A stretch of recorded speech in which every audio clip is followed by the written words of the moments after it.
बारे लेखिराखेको छु ओख्रिनी बसी लजालु हाम्रो हेरिरहेछु चिया बगानमा रमाउँदै जुगल हिमाल हेर्छु कहाँ जानु छ र मर्दा आफ्नै ठाउँमा स्वर्ग भेट्छु आज म आफ्नै ठाउँको बारे लेखिराखेको छु ओख्रिनी बसी लजालु हाम्रो हेरिरहेछु चिया बगानमा रमाउँदै जुगल हिमाल हेर्छु कहाँ जानु छ र मर्दा आफ्नै ठाउँमा स्वर्ग भेट्छु अलि तल झर्छु अनि एकैछिनमा छक्क पर्छु हरङ बर्लामा म शिवजीको आसन भेट्छु ध्यानमा मस्त शिवजीको दर्शन गर्दा गणेशजीलाई भेट्छु बतासेको रानी टाढा झर्दा बाल्यकाल हुक्यो मेरो बाँसपाटीको तहमा नसाले होइन लट्ठ गाउँकै माया मोहमा कृषिको क्रान्ति गर्न फलाएको आलुसँगै दुधको व्यापारमा मस्त कुबिन्डेली सबै क्रान्तिको ज्वाला फुटाउने मेरो गाउँ परिवर्तनको लडाइँ लड्ने योद्धा जन्मेको ठाउँ भोटबाट नुनको कि पसिनाले लिप्त हुँदा थकाइ मार्न विश्राम स्थल दिने मेरो गाउँ चाइना सङ्घको पहिलो नाका गाउँदैछु आज चौतारी भाका जसको साथमा बुद्ध पार्क बन्यो अनि हजार सिडीले डाँडे गौरा चढ्यो शीतल हावासँगै सल्लाहको बास्नामा लिप्त हुँदै गौरतीको दर्शन टिपी रुद्राक्ष माला उनी गुराँस टिप्दै झर्छु पातले पानी टुडी खेलमा बसी विकास हेर्दैछु रङ्गशाला बच्च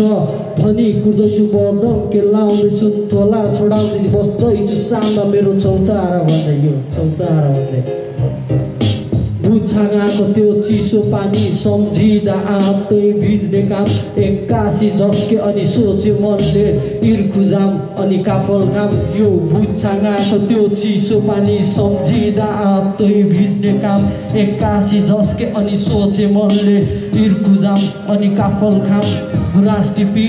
शिरमा उनी दर्शन गर्दै रानी पोखरी मनको बोझलाई विश्राम गराउन पल्टिए समाती पिपल चौतारी यतिले कहाँ पुग्छ र स्वर्गको यहाँ बयान गर्न रिफ्रेस हुन समाती गोरेटो लाग्यो ओह्रालो बगर झर्न पर्यटकले भरिपूर्ण ठाउँ ऱ्याफ्टिङ गर्न सुनकोसी जाम 2 कोसीको दोबानमा बसी सुनकोसीको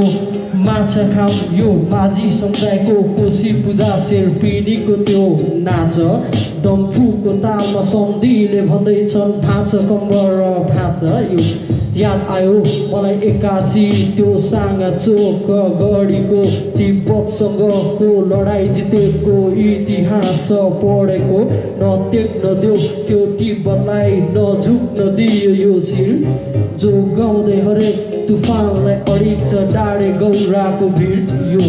मैथा बौजाको नाच हेर्दा मन मेरो खुसीले मख कास्टिङ सक्यो अब फिल्म सुनाउँछु तिमीलाई अर्को सेसन तिमी पख यो